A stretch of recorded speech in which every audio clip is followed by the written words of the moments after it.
আসসালামু আলাইকুম সবাইকে। আজকে আমরা ছাদে যাব, দেখি ছাদে কি করা যায়। এখানে অনেক কিছু আছে, বেলুন ফ্রি, হাবিজাবি অনেক কিছু, এগুলো নিয়ে কিছু নিতে হবে ছাদে। এই যে চুলাটা আছে, আজকে মাটির চুলায় রান্না করবো। ছাদে আসার পরে দেখলাম প্রথমে তাহমিদ এসে পড়ছে, তারপরে এক এক হয়তো বা সবাই এসে পড়বে। একটু পর সবাই একসাথে হই, তারপর পাটি বিছানো হয়। এখানে অনেক কিছু সবকিছু যা যা নিচে থেকে আনার কথা ছিল সবকিছু আনা হয়েছে।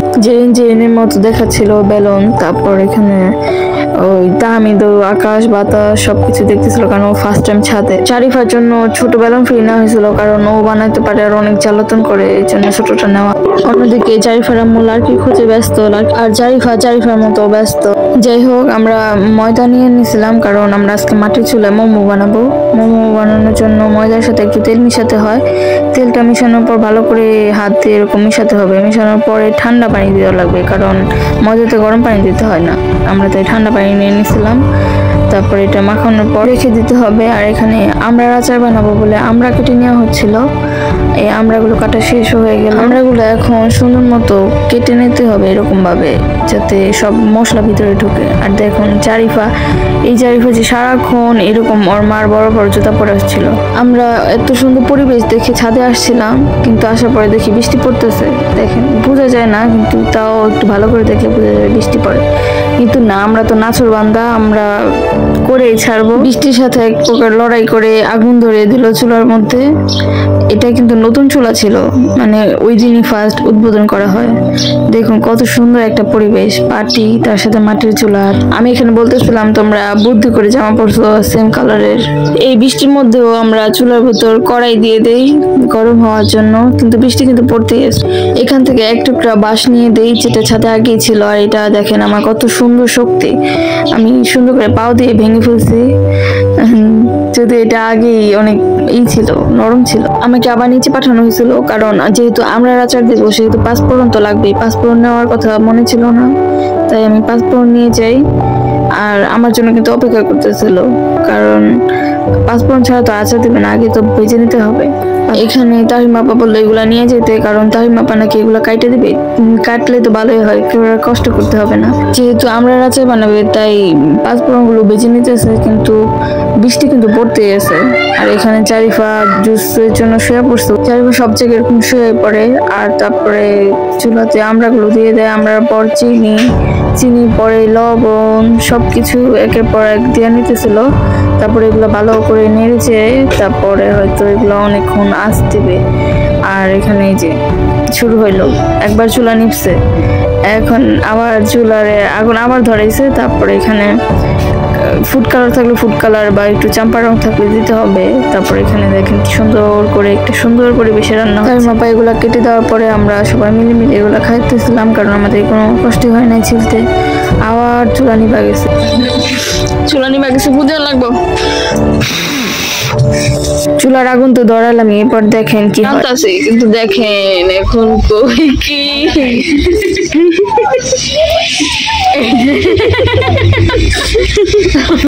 এই সবকিছু মিলে অনেক সুন্দর একটা দিন ছিল। সুন্দর মুহূর্তের সময় কারেন্ট চলে গেছিল, তাই এই যে অন্ধকারে বসে বসে রান্না করতেছিল। যদিও আকাশে মানে অনেক আলোই ছিল, অনেক সুন্দর পরিবেশ ছিল, তবুও কারেন্ট চলে গেছে। কারেন্ট চলে যাওয়ার পরও আমরা থামি নাই, আমাদের হার মানাতে পারে নাই। আমরা তাও সুন্দর মতো সবকিছু আগের মতো করে করতেছিলাম। মাঝখানে আমরা পাঁচফোড়ন বেটে নিতেছিলাম। এই বাটার সাউন্ড আসলে অনেক সুন্দর। এদিকে আমরা সুন্দর একটা কালার এসে পড়ছে, যা দেখতে একদম লোভনীয়। আমি পাঁচফোড়ন যে বেটে দিয়েছিলাম ওইগুলা দিয়ে দিছে, তারপরে এখানে মরিচের গুঁড়াও কিছু দিছে, দেখতে একদম লোভনীয়। প্রায় রেডি হয়ে গেছে আমড়ার আচার। আর এটা খাইতে কক্সবাজারের আমের আচারের মতো। পর জিজ্ঞেস করছে বলে এটা নাম বার্মিস আমড়ার আচার। এখানে দেখেন কি সুন্দর একটা পরিবেশ। এই পরিবেশে রান্না করা বা খাওয়া এটাই যে কি একটা মজার বা আনন্দের, যারা রান্না করছে তারাই বুঝবে। এখানে হয়ে গেছে বিধায় তাহিমা পারে টেস্ট করতে দিছিল। আর এত গরম ছিল, তাহমিদও খাইতেছিল আর আমরাও টেস্ট করতেছিলাম। অনেক গরম ছিল, তাসনিয়া এসে হাত দিছে আর ও ধরতেই পারে নাই, অনেক বলতেছিল যে অনেক গরম। এখানে বলার কিছুই নাই, দেখে বুঝতেছে অনেক মজাদার হয়েছিল। এদিকে আমরা তৈরি, আর অন্যদিকে মোমোর জন্য সবকিছু তৈরি করা হচ্ছিল। গরম পানি দিছিল, এই দেখেন কি সুন্দর ধোঁয়া উঠতেছিল। মোমোর জন্য এখানে আমি রুটি বেলে নিতেছিলাম, চারিফার আম্মু এগুলা সবকিছু বানাইতেছিল। আমি এগুলো আবার পারি না, তারপর দেখেন কি সুন্দর করে মোমোর একটা শেপ দিছে, একদম মনে হচ্ছিল যে দোকান থেকে আমরা বানায় আনছি বা কিনে আনছি। এখানে কিন্তু সবকিছু সুন্দর মতোই ছিল, কিন্তু মাঝখানে যে কি থেকে কি হয়ে গেল এটা দেখার জন্য অবশ্যই শেষ পর্যন্ত দেখতে হবে। আর এখানে আমি এই যে রুটি বেলতেছিলাম, সবকিছু সব ঠিকঠাকই ছিল। তাহমিদ খেলতেছিল, মোমো সবকিছু বানানো শেষ। কি সুন্দর, আর পরিবেশটা কি দেখছেন, এত সুন্দর ছিল। এই সুন্দর মুহূর্তে একটা স্পাইসি যেরকম জারিফার কান্না, এটা ছাড়া তো আমাদের সুন্দর মুহূর্ত হবেই না, সেই জন্য কান্না করতেছিল।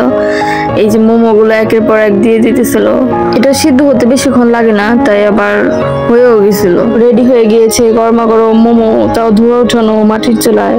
এখানে তো আমি ঘুমাচ্ছিল যে যার মতো। আসলে এটা দেখে ছোটবেলার কথা মনে পড়ে গেছিল, যে পাটির শুয়ে শুয়ে ছাদে চাঁদ দেখা, কত সুন্দর হয়েছে। মনে হইতেছিল যে দোকান থেকে বানাইছে, এত সুন্দর ছিল। আর ভিতরটা দেখেন সুন্দর, মজাও ছিল অনেক। কাড়াকাড়ি লেগে গেছিলাম আমরা খাওয়ার জন্য, সবাই বলতেছিল অনেক মজা হয়েছে, অনেক মজা হয়েছে। আসলে আমরা ভবিষ্যতে একটা দোকান দিব। আমাদের মোমো দেখে লোক সামলাতে পারতেছিল না হানিফ ভাই, তাই তাড়াতাড়ি করে চলে আসছে আমাদের মোমো খাওয়ার জন্য। হানিফ ভাইয়ের পাশাপাশি আমরা জসিম ভাইরাও মিস করতেছিলাম, কারণ জসিম ভাই বরিশাল ছিল। এটা এক অন্যরকম রাত ছিল। এই রাতে যে হঠাৎ করে এমন হবে তা চিন্তা করিনি। দেখেন কি হচ্ছে।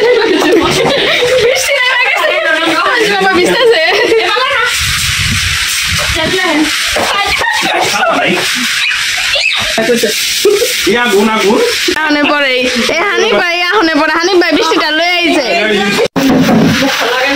জানো যে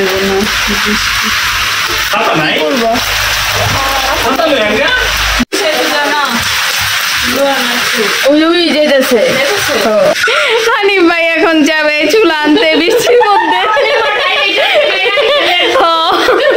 আমরা যখন কি করতাম।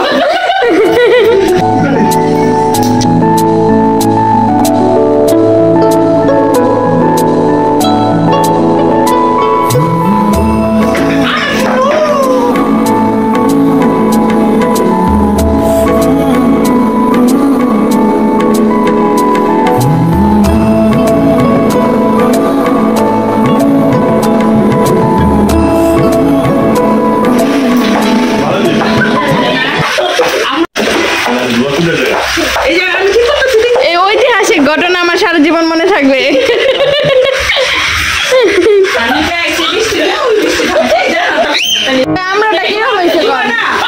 আমরা কিরকম হয়েছে, এটা আমাদের স্পেশাল বৃষ্টি ভিডিও করতে করতে এখানে এই যে এটা যে কিভাবে বানালো এটা দেখাতে ভুলে গেছিলাম। চিনি পরোটা আমার এটা তো পুরো পিঠা গেছে।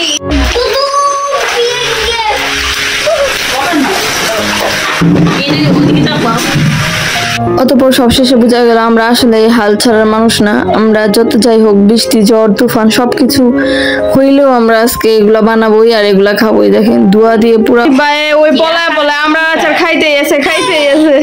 এখানে বৃষ্টিও শেষ, আমাদের রান্নাও শেষ, তাদের ঘরে থাকাও শেষ, তারা বাইরে গেছে। হানিফ ভাই যেটা ভাল লাগে ওটা ভাল লাগে, যেটা ভাল লাগে না হ্যাঁ একটুও ভাল লাগে না, হ্যাঁ এক কামড়ও খাওয়া পারবো না। যেটা ভাল লাগে ওটা খাইতেই থাকবো। এখানে কিছু ময়দা বেঁচে গেছিল, তাই চিনি পরোটা বানাইছে। চিনি দিয়ে তারপরে ভাজ করে বেলে নিবে, তারপরে হয়ে যাবে চিনি পরোটা। এখন সময় আমরা হানিফ ভাই রিভিউ।